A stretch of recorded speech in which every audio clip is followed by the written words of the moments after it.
You asked me a very simple question yesterday, and if you watched our review video, you'll see how I responded. You said to me, because we made a video last week where I said the competition's over.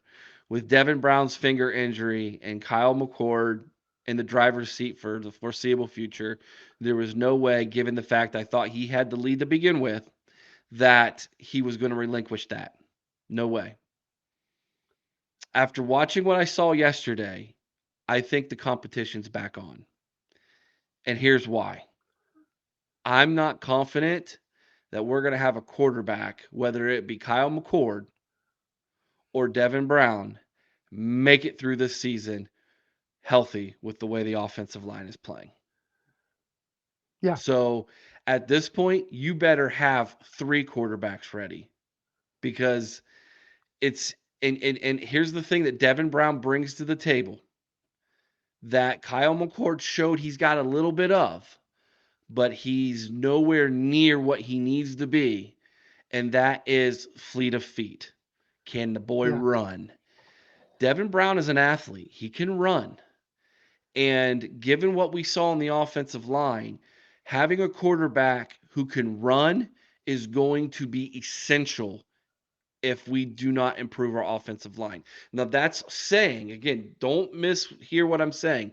That is saying we don't improve on the offensive line. I believe we can improve. I believe we have to improve.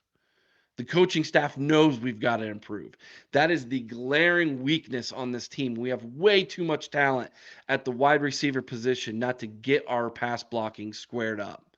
Now, we can run up the gut. Carson Hinsman looks great at center. Yes. Jones. Guard, Matt Jones, and Donovan Jackson. thank you, Donovan Jackson. Both they are earth movers, man, Yes. bulldozers. We can run up the middle. We saw that. It is the pass blocking on the outside that looks dangerously bad. Yeah. So is the competition back on? Yes, Mhm. it is. Does Devin Brown have a chance to win this job? I think he does. Yeah. I honestly think he does. But I think it's because the coaching staff looks at this and says, if Devin Brown can use his feet and run a read option to help with our terrible pass blocking right now, then we've got to consider that. What do you think, Chris? What's your thoughts? I think we need to see if JT Barrett's got any eligibility left. That's the kind of the condition that we are in with this offensive line right now. That's what we're going to need. We're going to need somebody who's going to be able to move, somebody who's going to be able to run. And I did think Kyle McCord did a great job of extending plays with his feet. He He did. showed great escapability, but we need somebody who's going to be able to advance the ball, not just merely extend plays. Um, we're going to have somebody who can read that defense, feel the pressure coming, and in years past, it's like we've always said before, like we said with CJ, when you feel the pressure coming, make something happen. McCord is good enough to move the pocket. He's good enough to maybe gain us a yard or two. He's elusive, but not quick. I think he's definitely, if we're looking from a pure passing standpoint, I think he's the better passer. He had some misses yesterday, but you know what? He did not have, like we've talked about, his targets. Um, and it's not always easy to throw on the run across your body with a couple of 300-pound guys in your face. It's just not an easy task. Um, Especially when the you're defense getting is getting all that pressure with just a four-man rush. Yeah, and this is the thing, Eric. This is not like we said. Typically, you want at least three. You be able to do have 3 seconds, get a three-step drop, and release. They're not even giving him enough for a three-step drop at this point. No. It He's was going to it have to work out of a it pistol or a shotgun. Whoever the quarterback is going to have to work out of a pistol or a shotgun because they need to be far enough back where they can just set and throw. it was less than 2 seconds and he had to get out. He was running for his life. Yeah, Less than 2. And if I recall back when Chase Young had all those sacks, he was getting to the quarterback at like 1.9 1.9 seconds. seconds.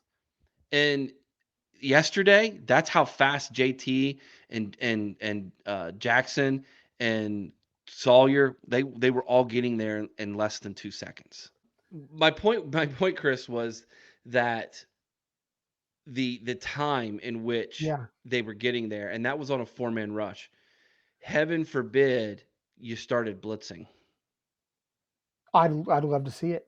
If Well, they're legitimate, I mean, if they can I'm legitimately do this in the regular season, get there at 2.5 seconds even, and you start adding a blitz to that, that's going to be devastating. Larry's got a question. Did you see any bubble type screens or screens to slow the rush? No.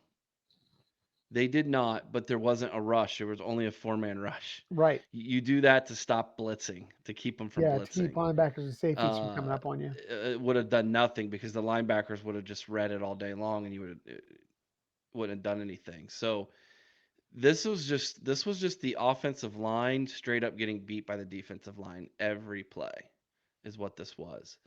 Which is why when you take into to perspective the quarterback competition, I think you legitimately have to put into perspective the offensive line, which sucks for Kyle McCord. Because if Kyle McCord was the better, let's say he's the better quarterback, legitimately, better arm, more arm strength, better accuracy, can lead the offense. He's a better leader. He checks all the boxes, right? But yet he can't stay healthy because the offensive line just is getting him killed. I mean, this is a Yeah, predicament, and and I know there's a lot of people right now, Chris, are like, oh, you guys are overreacting. We're not. We're not. This offensive line was getting crushed by the defensive line. Four guys every play, and it wasn't just the first string. It was the second string, the even third down to the string. third string. The Like you said, we offensive even have walk-ons out there doing it. the offensive line as a whole, from first, second, third string, the entire offensive line as a unit looked woefully not good on the ends. Like I said, up the middle, they weren't bad, but not being bad and being championship worthy are two different things, my man. And like you said as well, Eric, this wasn't a matter of, well, the first string was bad against the first string, the second string was bad against the second string, the third string. No, the starting offensive line was in there almost the entire game. Yeah, Larry puts up a good point. What about the tight ends helping out with the defensive ends, extra backs for blocking? Yeah, we talked about that. We might be seeing a lot of 12-man personnel, two tight end sets. If we have to literally in the passing department, it might be your tight end and your running back are staying back to help.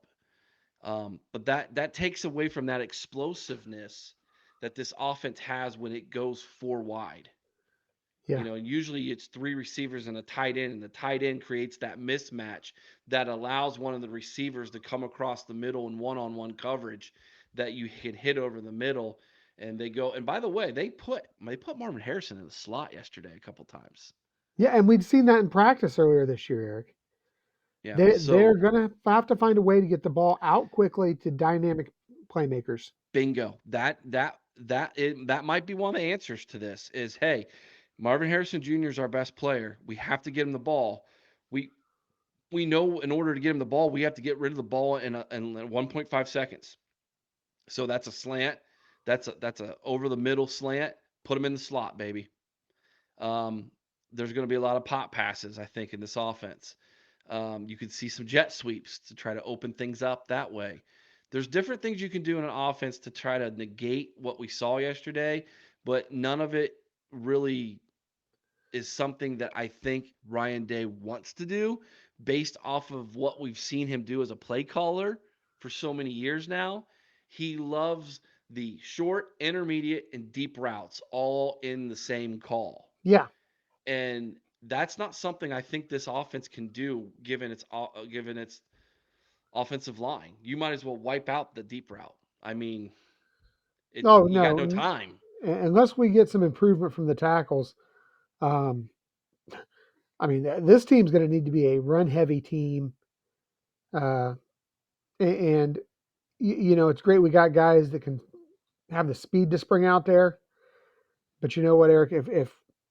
If we can't give Kyle the time, it's we're gonna have to depend a lot on the running back room. Um, and then you look at that and you start to wonder if we start to shift more to a more traditional offense, what does that do to recruiting? Well, we've dominated wide receiver recruiting so much that I don't know that it would hurt it right away. But I'll also say this. Let's talk about that wide receiver room for a minute. Yeah, Okay, I'm going to say something that I noticed yesterday, and I don't think I'm the only one that noticed it. There is a significant drop off between our top three wide receivers and then the next best guys on this team are freshmen. freshman. The sophomores are not as good as Carnell Tate and Noah Rogers, Noah Rogers, and was it Thurman? Jeremiah Jelani Thurman, Thurman. Jelani Thurman, who's the tight end. I think he passed some guys on the depth chart already, and I think those two freshmen, and we haven't even talked about the other 5-star who's not here yet. Yeah, So those freshman wide receivers are the next wave coming through. And I think these sophomores, I would not be shocked if we don't see one or two of them in the portal. yeah. There's a significant drop there. And I know Brian Hartline can develop talent. I know that, but I also know this much. He's going to play the guys who are going to win the game. It's funny you mentioned that because Eric, I was looking in the portal today just to see what's going on. Mhm. There's a lot of 4-star, high three, 4-star receivers in that portal right now. So, and they're young guys, Mhm. sophomores, some juniors. Is this maybe saying something about that class where maybe those receivers were a little overranked? Maybe. Um, but yeah, I mean, I'm with you. I saw the same thing. I saw two absolutely outstanding freshman receivers out there. Carnell Tate. We've been saying it all summer. Noah Rogers, same thing. I'd predicted he was going to be the first guy to lose his stripe. Just happened to be Tate instead. But yeah. I mean, Jelani Thurman. I thought he played a great game. So I'm with you. I think the freshmen are creeping up that depth chart. I do as well.